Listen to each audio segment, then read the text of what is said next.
Hey folks, welcome to Confronting the Line. This year, as we go on 2026, I've been doing some work. I'm making some changes, or evolutions is more likely, from everything that I've learned over the last couple of years. So we're going to make some adjustments to Confronting the Line, and I've started a Patreon channel, Beyond the Line, to continue the conversations, to continue the learning. So Confronting the Line is a space where we examine the patterns that sit at the boundary between genuine transformation and exploitation. Not to sensationalize, not to accuse, but to increase our understanding around how power actually works. Today, we're using the high-profile Epstein case as a reference point, not to determine guilt by association and not to relitigate headlines, but to study the mechanics of credibility, prestige, and influence. When someone embeds themselves in elite networks, surrounds themselves with respected names, and gains access to powerful institutions, what does that do psychologically? For them and for us? Why does proximity to status feel like proof of integrity? And how do intelligent and well-intentioned people get pulled into systems that in hindsight reveal deeper harm? Confronting the Line isn't about tearing people down. It's about understanding how charismatic power can organize itself so that we can build cultures of growth that are transparent, accountable, and worthy of trust. Because the real question isn't just who did what. It's about how do these dynamics work and how do we recognize them earlier? Thanks for joining us. Stay tuned for my conversation with one of our favorite guests, Dr. Ed Gurowitz.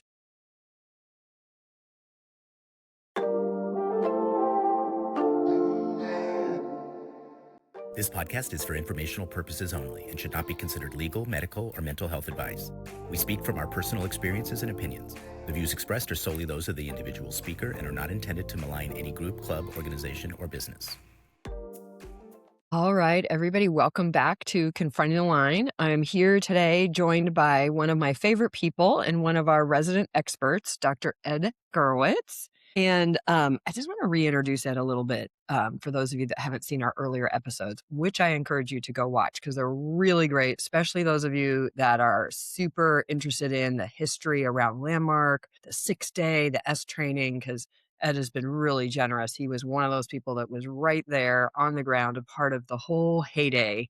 And he's done some amazing work with us sharing those experiences. But why I invited Ed today, well, number of reasons. But what I want you to know about Ed is he holds a PhD in psychology and for the past 40 plus years has studied and practiced the art of transformation and individual coaching and organizational change. He's consulted top executives and some of the largest corporations in the world, focusing on strategy, leadership, development, and employee engagement.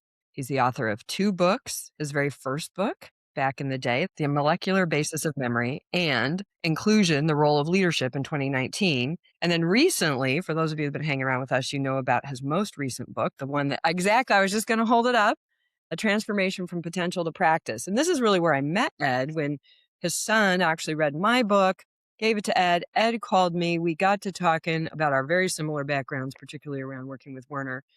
And as well as our sort of, scruntlement of seeing that the world of transformation has really been used in some pretty harmful and yucky ways. And so we've been studying that together, reading a lot. I think, Ed, you've officially read more cult books than me now. But also you asked for me to take an early read of your book, Transformation from Potential to Practice. And we'll be recording actually a separate episode about some of what came up on that.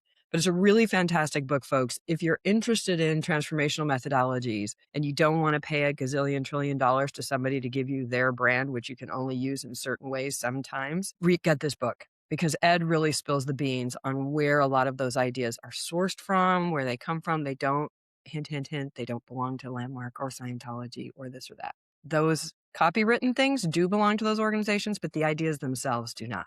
So anyway, just a big shout out and plug there, Ed, for your book, because I've loved it. I appreciate it.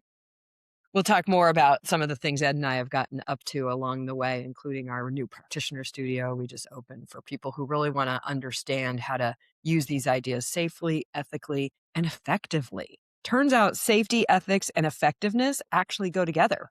But today I asked Ed to come on and talk to me about something I've been reading, like so many of you, been reading a lot of stuff about these Epstein files and different things coming out and whatnot. And I was reading a post the other day about Noam Chomsky's wife put out a statement about the references to him and a relationship and correlation to Epstein. And it really occurred to me that this whole thing that we're seeing unfold in front of us is a really great opportunity to see a pattern that I think's been pretty destructive as power sort of associates itself and grows. So we're going to be taking that apart a little bit here. So the first thing I want to open with is predators don't isolate first, they affiliate first. So we're going to be looking at this whole thing from the angle of predatory people, predatory mindsets. Predators tend to pursue credibility through proximity. It forms a kind of shield. So you'll see predatory people will often seek out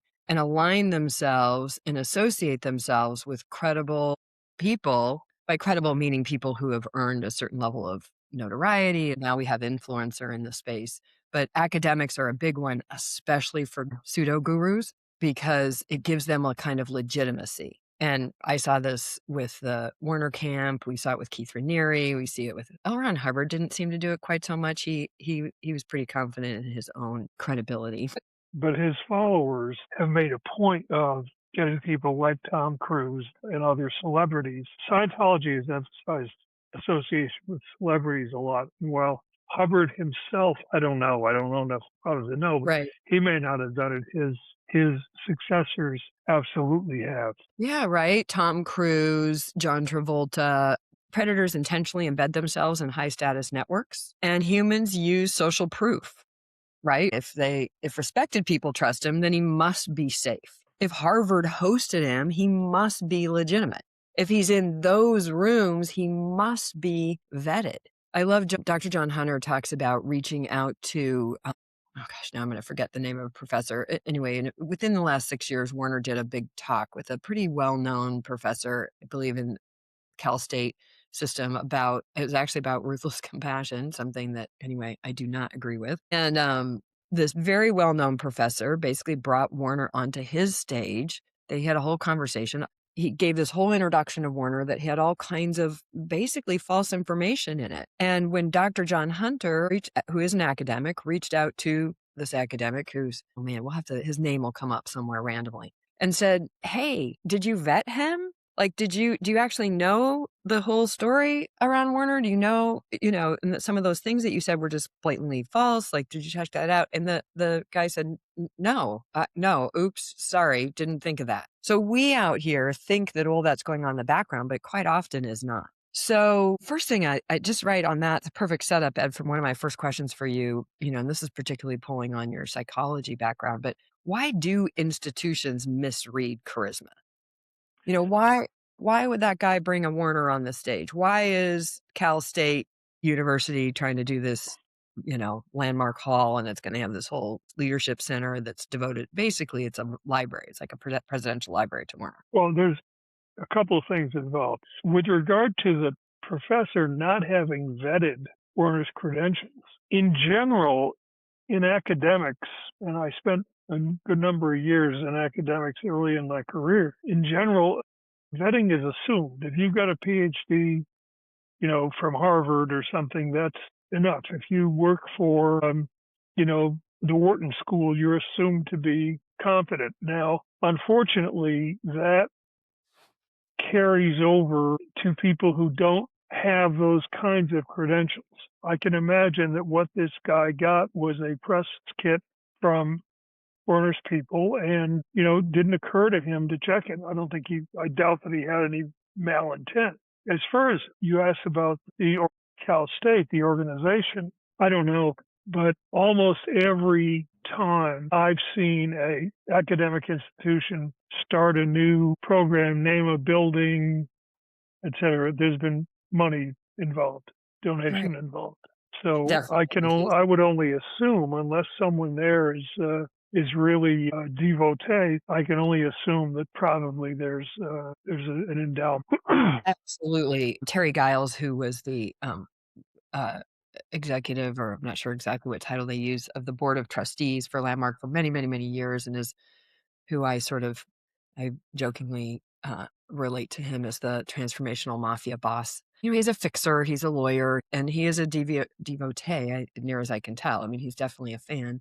By the way, sorry, segue here. I figured it out as Dr. James Doty, D-O-T-Y, Doty, and the talk was about compassion, and Warner went into his thing about ruthless compassion, which is one of the things around him. So, but that's interesting. Yeah, it's kind of like baked in that if you're affiliated or aligned. I mean, Landmark had in their thing about 94%, blah, blah, blah. That's a paper that was done by a professor in 1994 at a Harvard University, and they're actually barred from using that to promote themselves. That's part of the rules that Harvard has in place. But they just pulled out a few little key lines and separated it from the paper and did all kinds of machinations to do that. And also, the general public has a kind of naive view about academics. Mm. For example, I've known Harvard professors who are brilliant, absolutely top of the field, and I've known Harvard professors who were both brilliant and crazy. And that's not to single out Harvard, because that's been true anywhere I've gone in academics. So the fact that someone has a PhD, the fact that someone works at Harvard or Yale or Columbia or Oxford or anywhere, isn't by itself evidence of their stability, especially when they get outside their area of expertise. There are professors who have endorsed Scientology. There are professors who have endorsed Landmark. There are professors who've endorsed LifeSpring. There are professors who've endorsed various religions. Right. What makes them more qualified than anybody else? The whole proximity to academia is the coin of the realm in the self-help pseudo-guru-y space. There's two coins of the realm: high-level academics, Stanford, Harvard, Yale, those kind of things, and Oprah. Now, Oprah has stopped due to, Dr. Oz, James Arthur Ray, and Dr. Phil. Like, those people really got their, uplift from being affiliated and being on the Oprah show. And I don't know Oprah personally, but I do have a good friend that does. And, we've talked a little bit about this. And, she thinks at that time she is supporting something. She's read their book or this or that, and it looks good. It looks like something that's helpful and that will help people. And you know what? That's kind of true. I had a good friend of mine said the other day, she goes, this stuff would be so much easier to debunk if it didn't have a little bit of truth in it. So there is real value in some of these trainings. There are teachers that don't have all those credentials and all those abilities that are extraordinary, that have amazing things to offer. I think the thing we're pointing to here is just you can't take it at face value. If you want to avoid undue influence and manipulation, you want to actually look, and this is the thing we're coming to, is these headlines don't work. A press packet isn't enough. Like, you want to just do a little digging. And the cool news is, with the internet, it's not that hard. I can't tell you how many things on Facebook I've debunked with just a simple Google search. Well, also, Oprah's one thing. I have a certain respect for Oprah because of what you said, because she at least reads the book and interviews the person. But someone like Tom Cruise, John Travolta, I'll be polite, who promotes Scientology on the basis of having participated in it. Okay, anybody can say, I got a lot out of it. I got a lot out of the S training. But at the same time, so what? That's you. That's not me. And in psychology, it's called a halo effect. John Travolta is famous, and therefore anything he says gains the sheen of his famousness, of his fame. And generally speak, public figures like movie stars, rock stars, have not been responsible for the level of influence people grant them without their ever asking for it. And you've got people like George Clooney who do use it responsibly, but you've got a lot of people who just go around endorsing this and that because they like it, but not looking at whether it might possibly be doing harm. Or more directly, because they get paid. I mean, they get celebrity endorsements are most of their income, right? Yeah, but people, it's interesting. People take celebrity, I mean, that's the theory behind celebrity endorsements is the halo effect.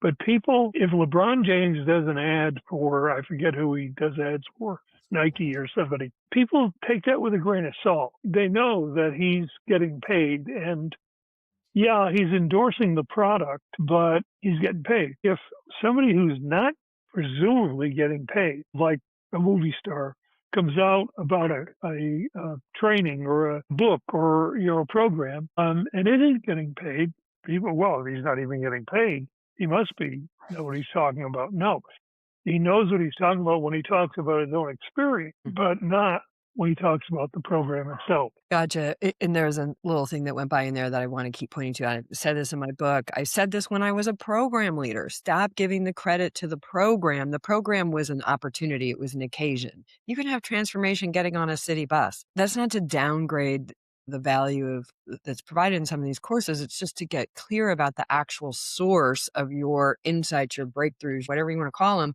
It's you, folks. Ed and I can do the exact same program and get totally different things and have a radically different experience. So we discount And, ourselves in the equation as well. I mean, sure, and we should but put that also, as a topic, the thing you said about facilitators, practitioners, movie stars, influencers, sort of being unconscious to who they are and their influence, really. Because to them, they're just the same jerk that woke up 20 years ago. Do you know, like it's just, we are. So we tend to not think of ourselves in terms of the impact we're having on others. We should put that down as a subject to cover in our practitioner studio for sure, yeah, with for sure. our facilitators, coaches, and trainers. I don't want to, I mean, I've said the same thing you have. You can transform yourself reading the phone book, but it's highly unlikely. What effective programs do is they take the body of knowledge, which is what I put in my book, which is not, as you said earlier, is not proprietary. It's not private or secret or arcane. It's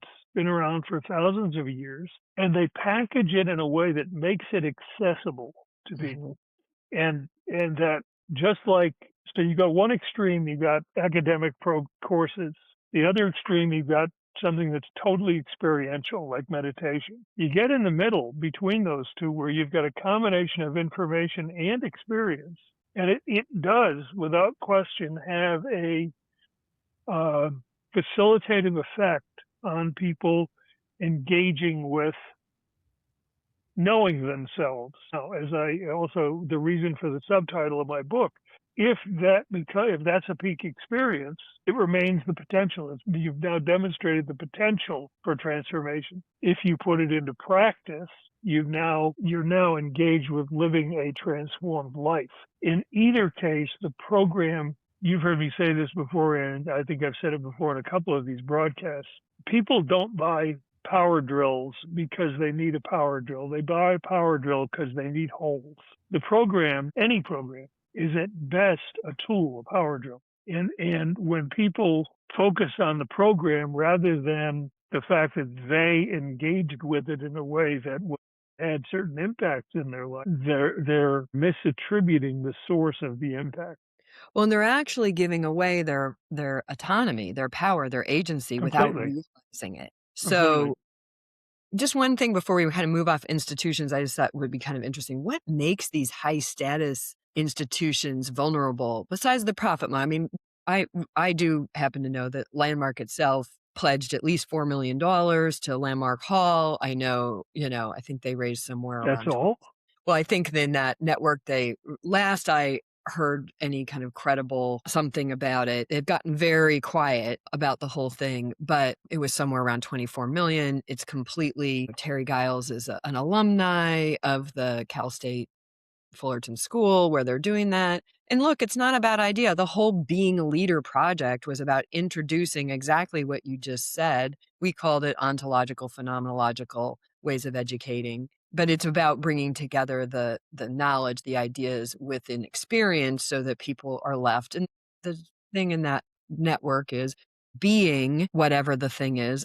Being a leader was what we led, being ethical, those kind of things. That approach, many of us have experiences with it. We like it. We've produced cool things in our lives, but I want to be straight, folks. It has not been studied. It has not been tested really over time. There was a wonderful woman who tried to do a multi-year study on the being a leader participants, and it just got so undermined as to not be useful, not be academically rigorous, et cetera, et cetera. Let me go back to your question before we lose it, because Yeah, yeah. you're you're getting away from it.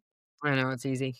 As near as I can tell, every profession has an Achilles heel, at least one. Yeah. For self-improvement programs, it's credibility, and they will affiliate with celebrities, with academics, etc. For academic, it's relevance. Oh, interesting. So they will look for an opportunity.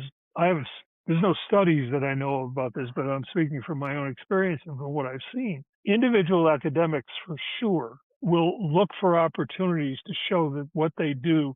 The old story, the old metaphor of academics is the ivory tower, way up high above everybody else, and having nothing to do with real life. As a psychologist, particularly, we had a lot of emphasis on translating what we were doing into real life. I mean, other disciplines like chemistry, like physics, it's easy because, chemistry, they develop a drug, they develop a material, something, they sell it, it gets, used. History. Well, history, personally, I read history a lot because I think it has a lot of relevance.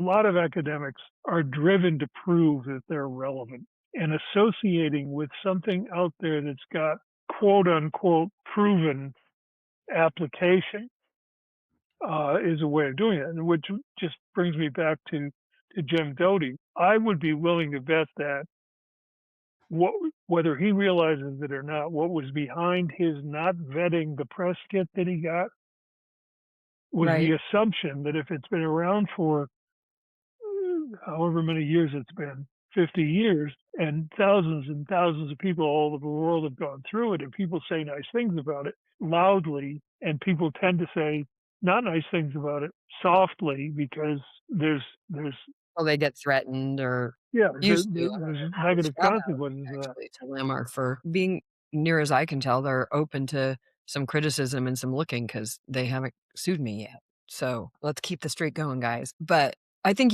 you touched on another thing too. So there's like the assumption, which is very guided by we only hear the good stuff, we don't hear the bad stuff, and we have a lot of mechanics to suppress the bad stuff. NDAs, arbitration. I mean, and that's when it gets to legal. If it gets legal, stuff has gone terribly, terribly wrong. And look, Landmark, Werner, Earhart and Associates, Est organization has been sued dozens and dozens of times. It And has sued dozens and dozens of it times. has sued, yeah. I haven't been able to find as many of those. We should get that going. Well, right because they tend to be, I know personally of half a dozen or more, and they tend to settle them so they never get on the record. The On the court filing record. should be there. Do they get actually into They court? never or do get to filing. It's they, gotcha. They get it's before that. Yeah. yeah. Right. And I have evidence. I'm Yes. not So do speaking I. out of turn here. I know from my own experience because they threatened to sue me and settled, and they Yeah. did the same with half a dozen friends of mine, maybe more. Yeah. And I don't think that's unique to that organization. I mean, that's all over. That's kind of the name of the game. And Well, Scientology takes a much more direct approach. They will attack the person, and there's back in the I guess it was 70s, they broke into government offices and stole files, and that's again on the record. I'm not repeating gossip. well, let's talk about another piece I think we've rubbed up against, which is access to these networks, right? And we see this kind of started for me because I was watching all these pictures go by of, all these pictures that are coming out around these Epstein files. And there's, they're on these luxurious planes and there's, he's at a party and he's getting his picture taken with this person and that person. And, just what I urge people to do is actually wait or read or look to see, well, what is the relationship there? Because not every relationship necessarily means that everybody that's in the picture is a pedophile or that everybody is skeezy or whatever. Now they could be, but wait for the evidence, folks. The assumption isn't there. But one of the things that's happening is access is one of the most powerful compliance tools in hierarchical systems. So access and the kind of juicy bennies that you get in these kind of affiliations, riding on private planes, going to private islands, invitation only environments, scarcity psychology, VIP inner circles, these kind of things. I actually discourage in our safe practitioner classes. We talk about this. How do we actually make money and have assistance, provide something of real value and not fall into some of these traps and tricks and whatnot? Gurus will frequently do exclusive retreats. Being a leader actually had a little bit of that mood to it. Although I just discovered recently, we charged it was between $5,500 and $6,500 for 9 nights and the course. And we always did it at like a Ritz-Carlton or something nice. Now that didn't have to do with the stature of that. It had to do with how those places operated. And as a demonstration of one of the key principles we were teaching in the course. I mean, that was the primary reason we went to those kind of places. It turns out that was really cheap. I got an offer the other day for 4 days, 3 nights for a very similar course, $6,500. I was like, wow. The economics of it are not what's important. I led a program for many years called Executive Excellence Program, and we did it in Ritz-Carltons and Four Seasons. For the reason you said, because the service in those places matched the level of people we were dealing with, either high-level executives from major corporations, but also because it was a selling point. Right. You know, you're going to get access to, and for these executives, maybe less so, but certainly for academics or the just general public, you know, how often are you going to get to go to a Ritz-Carlton, or in Epstein's case, a private island? But here's the thing. You mentioned earlier Chomsky, and I read the same article you did from Chomsky's widow. This is a guy, sorry? He hasn't passed yet. He's 97 and has had a severe stroke, but I believe he's still alive, isn't he? I haven't checked. I assumed he wasn't. So give the poor guy the benefit of the doubt. By the way, I am not a fan of Chomsky's academically, his work. But I think he's first of all, he's brilliant, which, you know, you could be brilliant without me agreeing with you. Second of all, his body of work speaks for itself. So here's a guy who, by his wife's account, had pretty innocuous contact with Epstein. Why, I don't know, but I have a hunch that the initiation for it came from Epstein. And yet at the same time, you know, so now his name is in the files, the much vaunted million pages of files. His name is in there. But there's a big difference between Prince Andrew, I guess he's not a prince anymore, but Andrew Mountbatten, in terms of what's in the files about them. The same's true with a whole lot of people. Yeah. Now, you know, so as you said, if people simply use guilt by association, they're doing a real disservice to these people who, for whatever reason, got engaged in some way with this bad guy. And there's no question in my mind, Epstein's a bad guy. Okay? So again, part of it, and, you know, I can't remember who said it. No, I could look it up, but somebody well-known said, if you get people to think they're thinking, they'll love you. But if you get people to think, they'll hate you. Oh, and people, myself included, I'm not exempt, you're not exempt, we tend to be lazy. We tend to operate a lot based on assumption or givens or appearances rather than doing the research. Right. I just wrote an article a couple of days ago about questions, unanswerable questions are the most powerful tool. The context for that article was coaching, but it's true not only in coaching, it's true for anybody, rather than looking for answers. And a lot of these, Epstein, Warner, Ron Hubbard, I could name dozens of people, thrive on offering easy answers. Right. And one of my favorite books that I've read in the last 20 years was What Makes Your Brain Happy and Why to Do the Opposite. And it's just it's a journalist account, brings together a lot of different neuroscience studies. It's probably 15, 20 years old now, but it's still very relevant in what it offers, which is, you know, your brain is the busiest organ in your body and it's using the most energy and it loves shortcuts to conserve energy. Once I know that thing over there isn't going to get me, I don't have to spend any energy dealing with it anymore. So I think this whole like association thing kind of feeds on that a bit. It's not all bad, it's not all good. Part of academic rigor is citing your sources and saying where, if Ed does an amazing piece of work and I'm going to use it or reference it, what is ethical, what has integrity, as we used to say in the landmark world, is for me to actually say, oh my gosh, I read this incredible thing from Ed the other day. We need to be able to do that and feel comfortable with it. And I did actually do a little bit of looking. There's no evidence in the files that have been read so far that show any bad behavior, as it were, by Noam Chomsky. Unlike some others where you can actually read the email exchanges between them and you can see like, ooh, that's skeezy. Which still doesn't mean that that person is doing illicit or illegal things. They're skeezy. And I recognize that the kind of shortcut you talked about, at some point you have to invoke the duck rule. What's the duck rule? If it walks like a duck, quacks like a duck, and has feathers like a duck, chances are it's a duck. If there's enough skeezy references in there, one is justified in drawing a conclusion. And just to remind us, 80% of what's in that report has been redacted by the government. Right. 80%. Yeah. Well, that's a whole other thing, how these networks, how these networks protect themselves and then protect each other. I mean, it's something that all of this that's happening is giving us an opportunity to learn and bust open. And to me, the value of that is us, the kind of everyday people, learning how to actually evaluate information, how to actually bring critical thinking, what to pay attention to. If you read my book, you see this slow rolling naivete that, look, lots of cool stuff happened for me. I'm not denying that in any way, shape, or form. I did get to stay in big suites at Ritz-Carlton's. I did get to fly first class. It was really neat. And all of that stuff happened for sure. And we also did the course. But one of the points you make in your book, and this is critically important, Ann, is that while you were doing that, other people were being mistreated. That's right. Yeah. That's what I was that had me then reevaluate.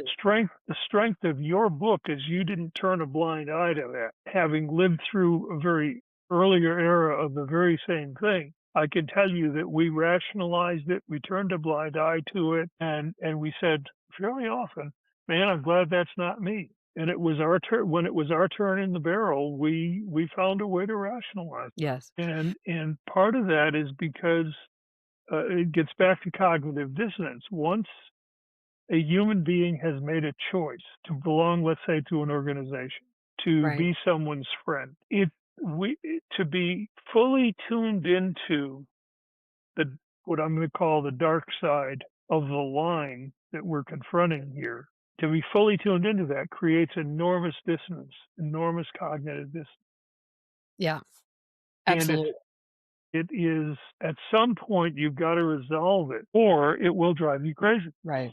Well, and I would say for me, one of the harder things, it was easy when some people came to me and said, hey, I'm being physically hurt. It took me a while. I was actually quite upset when I went back and looked at my records and saw the first person came to me in February of 2018, which meant I did 2 more engagements. I did the 2018 course and the 2019 course before we were out. Now, part of that is I was deeply financially entangled. I was very much like, even if they don't have integrity, I'm going to have integrity. Also, the accusations they were sort of alluded to and hinted at and whatnot. It wasn't clean. It wasn't until 2020, I believe, that a group came to me and then walked me through in explicit detail what was actually happening. So there's a lot of things happening here. There's a lot you just said something important that I don't want to miss.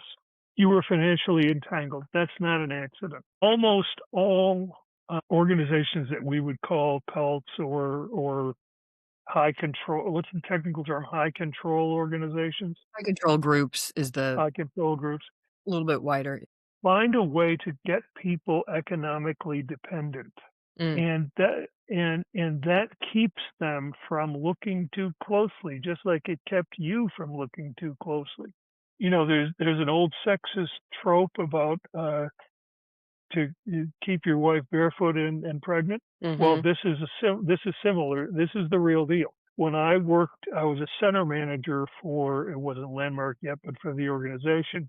As well known, that organization runs, or did at least before they went mostly on virtual, and on volunteer effort, volunteer work. I mean, volunteers doing stuff that in a different context would have paid a lot of money, or at least decent money. They were doing it for free. Or in the case of those of us who were on staff, doing it for way less. I mean, one of Werner's favorite things to talk about was that all these people, meaning the trainers, could be making way more money, you know, as doctors and psychologists and et cetera. That wasn't true for all of us, but it was true for a lot of us. But my point is this: when I was a center manager, there was a rule which was honored much more in the breach than in the observance, that said that anyone whose quote unquote life is not working, that is, their relationships, their finances, their employment status, isn't what it should be, wasn't allowed to assist, to volunteer. So I fired all the assistants in that center, and the full weight of the management of the organization landed on my head for doing that, because they couldn't function without those people. Right. For me, it was a way of making a point about the integrity, lack of integrity, and having people around whose whole lives revolved around volunteering. Um, To the you're pointing, but I wanna just pause you right there because this is confronting the line. You're right on the line. So, in the United States, it's actually legal for people to volunteer for a for-profit company. I wrote an article, researched this a bunch. So, in and of itself, volunteerism isn't necessarily an exploitive or bad thing. It's the thing with these organizations is they take something and they dial it up to an 11 or a 10, and that's the problem. So, when you have people volunteering to the point at which their life is suffering, their relationships and their life is suffering, particularly in an organization that is about effective life and relationships, right? It's just so hypocritical. It's bananas. And the thing about these groups, I mean, and Landmark's a great example of it. The thing about these groups and these teachings, and look, guys, this is coming. This is starting to come down the pike with AI. There's, a lot of concern about the ways in which AI is going to have availability to psychologically manipulate us. Our best defense is understanding how we are psychologically motivated and manipulated. That's your best defense. Not pretending that it can't happen to you. That to me is a big thing when we were talking about how these high level institutions is these guys think, well, I'm so smart. I have a PhD in engineering. Nobody could ever manipulate me.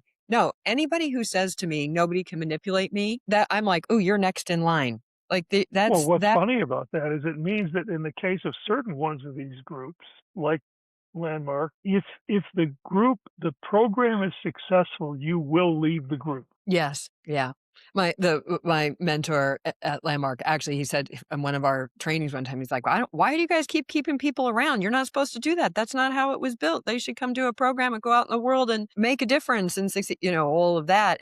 But as a staff member, you were under so much pressure to produce results. Anybody who would help you was like a godsend. You'd do anything for them.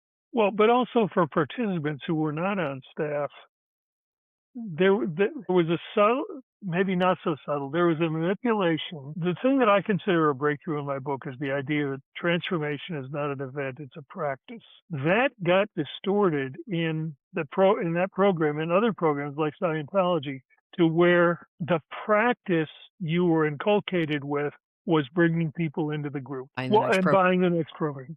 So that instead of creating, when I work in organizations, we create what are called cultural practices, which would then get disseminated throughout the organization and become part of the values of the organization. And they're never about making money. They're about improving product in the name of quality and integrity, but their values, cultural practices like accountability, like integrity, like quality, like a lot of great things. But, P.T. Barnum, which nobody remembers anymore, but the guy who started Ringling Brothers, Barnum and Bailey Circus, P.T. Barnum famously said, there's a sucker born every minute. What makes us suckers is wanting out from under the personal responsibility for our own lives.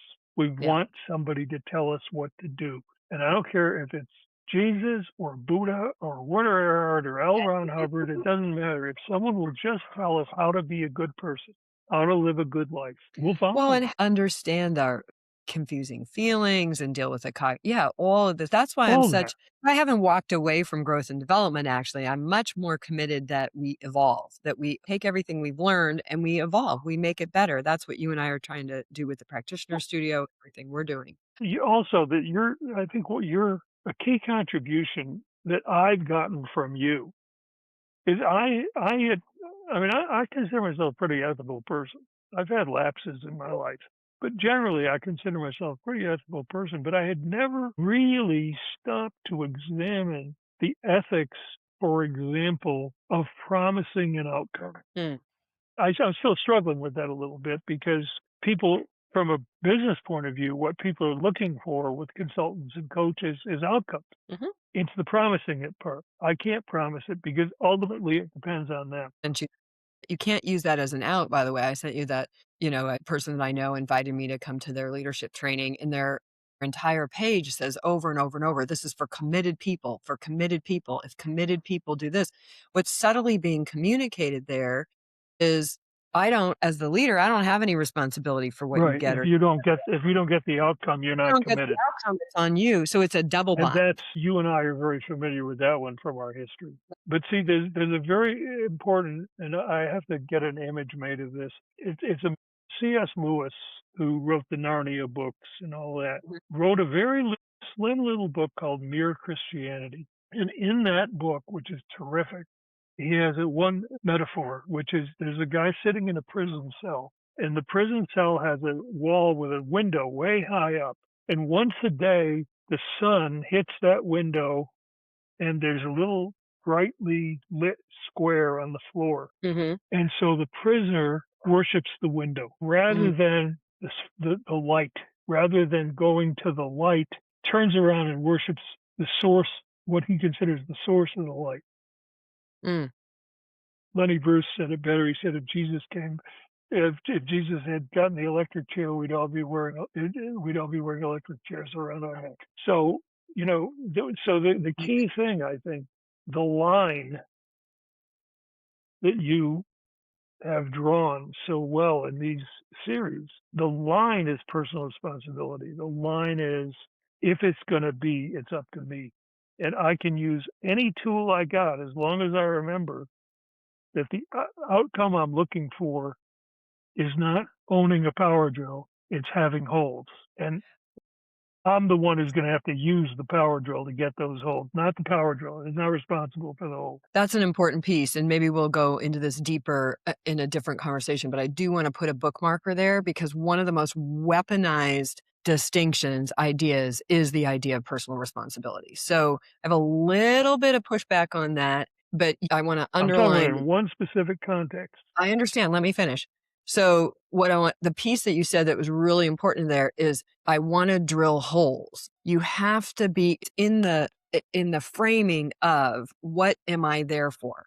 And if I'm going to use the tool, but then I got to bring a lot more. I got to bring my critical thinking. I've got to bring my curiosity. I have to bring skepticism. One of the lines here in my notes says, how does exclusivity reduce critical thinking? That's one of the things about these high control groups. And you get in these groups, or with a teacher, or when you turn your autonomy over, not only do you reduce critical thinking, you reduce curiosity, which I actually think is the most valuable thing that we can bring. You reduce skepticism, you reduce all of that. And then we internalize it like, oh, well, I just wasn't responsible enough.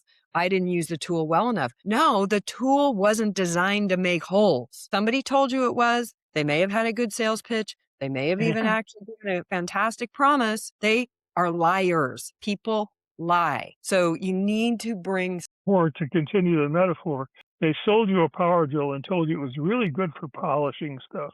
Yeah. So you went out and tried to polish stuff with the power drill, and you got holes instead. And they say, well, what the hell do you expect? It's a drill. Right. And that's what I'm pushing back on and questioning. So the final thing I want to look at in this segment of this conversation is what we call network shielding. So high status predators often survive because no one wants to be the first to question. Everyone assumes, we've touched a number of these points, everyone assumes somebody else vetted them, or I trust the person that vetted them. This is why referrals work so well. I trust Ed, so if Ed says it's a good thing, then I'm going to do it. Okay, Ed says it's a good thing. It's something for me to look at, but then I need to evaluate for myself, right? Is that actually good for me? So fear of reputational backlash, that's a huge one. I mean, I can't even tell you, I can still almost feel it in my body the day that I hit return on my social media notice that I had written a book that had in its title, The Cult World in Relationship to Landmark. I knew I was blowing up a certain segment of my life. So anyway, but that's just a big one. And then as you keep pointing out, cognitive dissonance. Comes back to cognitive dissonance, really. But that's oversimplifies it. I think the point that the distinctions you've made, especially this last one, the reputation one, is critically important.